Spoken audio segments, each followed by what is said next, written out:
आज हम class 10th की पाठ्य पुस्तक गोधूली भाग 2 से दूसरा चैप्टर यानी विष के दांत का वैकल्पिक प्रश्नोत्तर लेकर के आए हैं। विष के दांत के लेखक हैं नलिन विलोचन शर्मा। अगर आपने इस चैप्टर को कंप्लीट नहीं किया है तो वीडियो का लिंक आपको डिस्क्रिप्शन में मिल जाएगा। PDF अगर चाहिए तो आप हिंदी प्रतिष्ठा नाम का जो टेलीग्राम चैनल है उसे जाकर के ज्वाइन कर लें।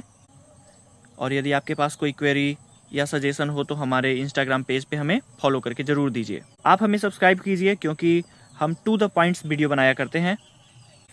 यूट्यूब पर आपको बहुत सारे वीडियोस मिल जाएंगे, लेकिन हम आपको वही पढ़ाते हैं जो डायरेक्ट बोर्ड के एग्जाम में आते हैं। विष के दांत शीर्षक पाठ से पहला प्रश्न, किसके अनुसार सेनों ने सिद्धांतों को भी बदल दिया था? बेटियों के अनुसार, खोखा के अनुसार, मदन के अनुसार या गिरधर के अनुसार? इसका सही जवाब है खोखा के अनुसार। ऐसे ही लड़के आगे चलकर चोर, गुंडे, डाकू बनते हैं। यह पंक्ति कहानी के किस पात्र ने कही है? सेन साहब की धर्मपत्नी ने, गिरधर लाल ने, सेन साहब ने या सोफर ने? सोफर का मतलब ड्राइवर होता है, ये बात ख्याल में रखें, अक्सर प्रश्न आ जाते हैं। इस प्रश्न का उत्तर है सेन साहब की धर्मपत्नी ने। नलिन विलोचन शर्मा का जन्म हुआ है 1914, 1915, 1916, 1917। सही जवाब है 1916। प्रश्न संख्या 4, खोखा के दांत किसने तोड़े? ऑप्शन ए मदन ने, ऑप्शन बी मदन के दोस्त ने, ऑप्शन सी सेन साहब ने, ऑप्शन डी गिरधर ने। सही जवाब है मदन ने। नेक्स्ट क्वेश्चन, विष के दांत शीर्षक पाठ की विधा क्या है? अगर आप विधा जानना चाहते हैं कि विधा क्या है तो डिस्क्रिप्शन में इस वीडियो का भी लिंक मिल जाएगा, उसे ज़रूर देखें क्योंकि आप क्लास 10th, क्लास 11th और क्लास 12th के कोई भी क्वेश्चन उठा करके देख लीजिए, विधा से 4-5 प्रश्न अक्सर आ जाते हैं। तो विधा क्या होता है इसे आप समझना चाहते हैं तो ज़रूर इस वीडियो को देखें। विष के दांत पाठ की विधा क्या है? निबंध, ऑप्शन बी है व्यक्ति चित्र, ऑप्शन सी है कविता, ऑप्शन डी है कहानी। सही जवाब है कहानी। प्रश्न संख्या 6, सेन साहब की कार की कीमत बतानी है। 7,500, 8,500, 9,500 या 7.5 लाख? सही जवाब है 7,500। सही जवाब को अपने बगल के कॉपी पे लिखते जाएं और अपना मूल्यांकन करते जाएं। यदि ये वीडियो आपको स्लो लग रही हो तो आप इस वीडियो की स्पीड बढ़ा सकते हैं। सेन साहब की आंखों का तारा है कार, खोखा, खोखी, उपयुक्त सभी। तो इसका सही जवाब है खोखा। खोखा का अर्थ होता है बेटा, और ये जो इनका बेटा है कासू, ये 5 बेटियों के जन्म के बाद इसका जन्म हुआ है। इस कारण से खोखा अपने पिता की आंखों का तारा है। आंख का तारा होना एक मुहावरा भी है जिसका अर्थ होता है बहुत प्यारा होना। मोटर को कोई खतरा हो सकता है तो खाली स्थान से। ऑप्शन ए खोखा से, ऑप्शन बी मदन से, ऑप्शन सी सीमा से, ऑप्शन डी शेफाली से। तो इसका सही जवाब है खोखा से। क्वेश्चन नंबर 9, विष के दांत कहानी के रचयिता कौन है?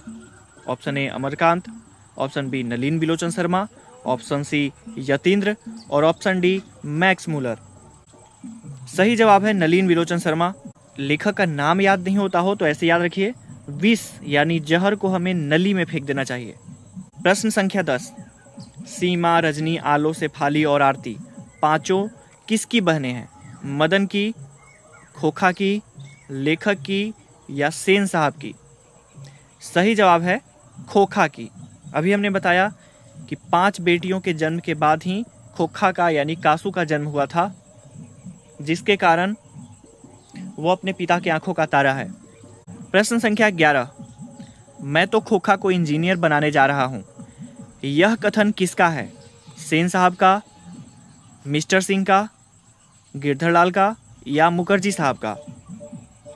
सही जवाब है सेन साहब का। प्रश्न संख्या 12, नलिन विलोचन शर्मा द्वारा लिखित कहानी निम्न में से कौन है? मछली, अक्षरों की कहानी, विष के दांत, भारतीय लिपियों की कहानी? नली में किस चीज को फेंकना चाहिए? विष को, यानी इसका सही जवाब है विष के दांत। प्रश्न संख्या 13, मदन के लिए क्या खाना मामूली बात थी? दुत्कार, प्यार, मार या फटकार? सही जवाब है मार। प्रश्न संख्या 14, सेन साहब की पांचों बेटियां कैसी थी? उदंड, नासमझ, मूर्ख या सुशील? सही जवाब है सुशील।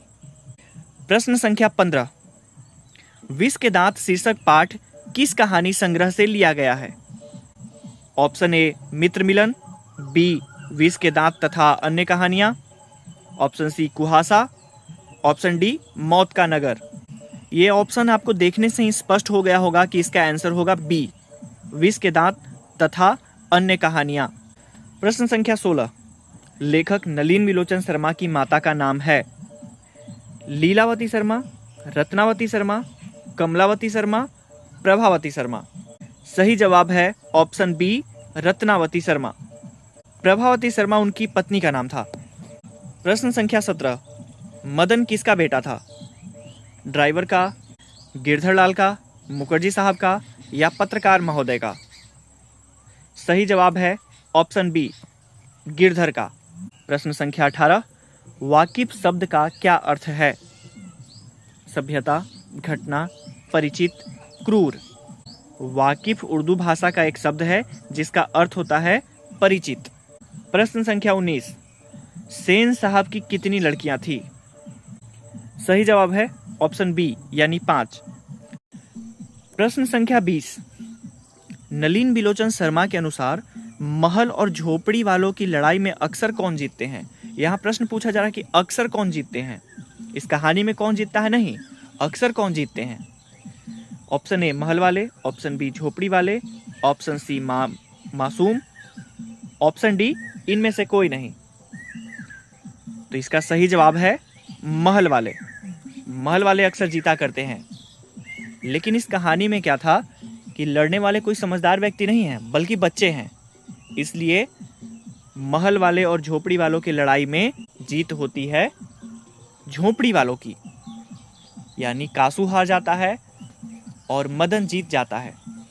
प्रश्न संख्या 21, मदन पड़ोसियों के आवारागर्द छोकरों के साथ क्या कर रहा था? ऑप्शन ए पतंग उड़ा रहा था, ऑप्शन बी क्रिकेट खेल रहा था, ऑप्शन सी लट्टू नचा रहा था, ऑप्शन डी चोर सिपाही खेल रहा था। अगर आप इस कहानी को पढ़े होंगे तो आपको पता होगा कि मदन अपने दोस्तों के साथ लट्टू नचा रहा था।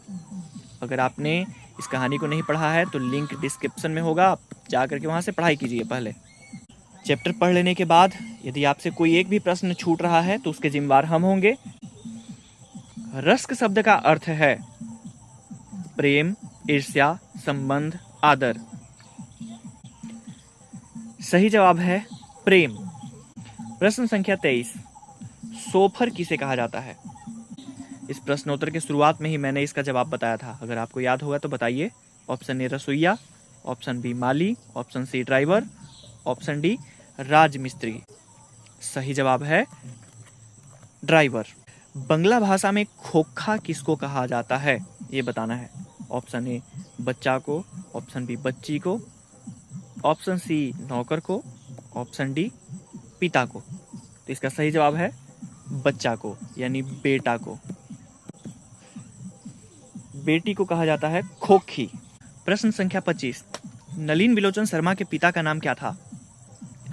ए रमापति शर्मा, ऑप्शन बी पंडित राजाभिराम शर्मा, ऑप्शन सी पंडित राजनंदन शर्मा, ऑप्शन डी पंडित रामावतार शर्मा। सही जवाब है पंडित रामावतार शर्मा। इनका पूरा नाम है महामहोपाध्याय पंडित रामावतार शर्मा। विष के दांत शीर्षक पाठ में गिरधर लाल कहाँ रहता है? अहाते के बंगले में, झुग्गी झोपड़ी में, अहाते के कोने में यानी आउट हाउस में, या अपने मकान में? इस प्रश्न का जवाब है झुग्गी झोपड़ी में। ऐसे ही वीडियोस के लिए हमारे चैनल को सब्सक्राइब करें और अपने बेल आइकन को प्रेस जरूर कर लें ताकि हमारे नोटिफिकेशंस आपको मिलती रहें। धन्यवाद।